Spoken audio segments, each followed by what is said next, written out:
Meantime, the FBI and other U.S. intelligence officials are sharing new details about Iran's efforts to influence the 2024 election, including allegations that Iranian hackers stole information from the Trump campaign and then sent it to people connected to President Biden's campaign. A former Biden campaign official tells CBS News the unsolicited material was never used, and federal officials say there's no evidence that the recipients of the stolen material even responded. So for more on this, I'm joined by Chris Krebs. He's the former director of the Department of Homeland Security, Cybersecurity and Infrastructure Security Agency, known as CISA, and a CBS News cybersecurity expert and analyst. He's currently serving as the Chief Intelligence and Public Policy Officer for the cybersecurity company SentinelOne.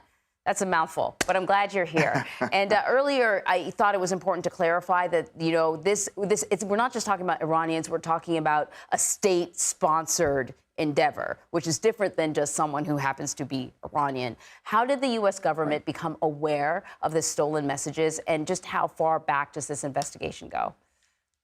Well, let's start with that second question. The investigation seems to have begun back in June, so keeping in mind that that was when President Biden was still in the race. How they found out, I think, is still unclear. There are two leading theories. The first is that, well, the Biden campaign notified the FBI, which is what we would encourage as a best practice when any organization, a political campaign or otherwise, receives information or outreach from a foreign intelligence operative. You want to let law enforcement know.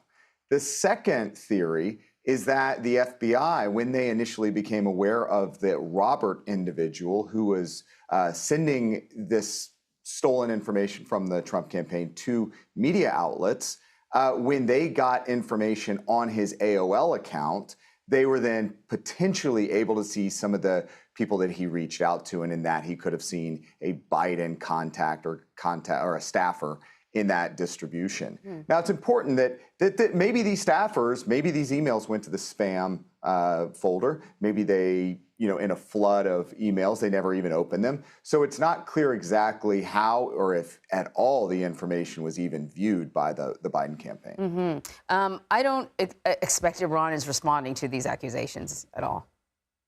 Well, they've responded in the past, and they've said, of course, this is nonsense, which is the standard response from authoritarian states when they get involved in elections. Russia is a pro at this, China as well. The U.S. Deputy Attorney General Lisa Monaco discussed these findings at the Aspen Cyber Summit yesterday. And one of the things that we've been hearing recently is that there are a number of actors attempting to influence the U.S. presidential election, a number of other countries. I want to play a little sound. Let me be very, very clear. We are not underestimating the lengths to which Iran will go to influence this campaign. They are pushing out false personas, fake personas, pushing out propaganda, and using, frankly, the Gaza conflict as almost kerosene to stoke divisions. It's funny, Chris, somebody just sent me what looks very much like a news report that I am delivering. It's my voice, but I never said any of those words. They literally just sent it this morning. And it was a real reminder of how advanced even sort of base level AI is and how accessible it is. What would you say are the most critical threats posed by foreign actors when we're talking about this upcoming election? Well, it's the same playbook from the 2016 election that the Russians used that have now gone mainstream. Iran is doing the same thing the Russians did. Remember, in 2016, the Russians did three primary things. First is they went after election infrastructure. So the systems that actually administer the process of voting, counting, and certifying. The second is they're going after political campaigns. Now, keep in mind that I would suspect that Iran and Russia and China as well are probably trying to get inside now the Harris campaign just for intelligence purposes.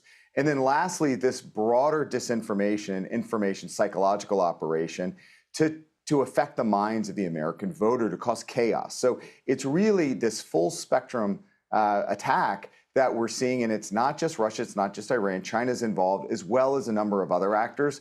And so it's really important that American voters turn to trusted officials on elections in particular. Go to your state and local election official to find out what the facts are on the election in the process. Yeah, that's a great reminder. Chris Krebs, thank you so much. Thank you.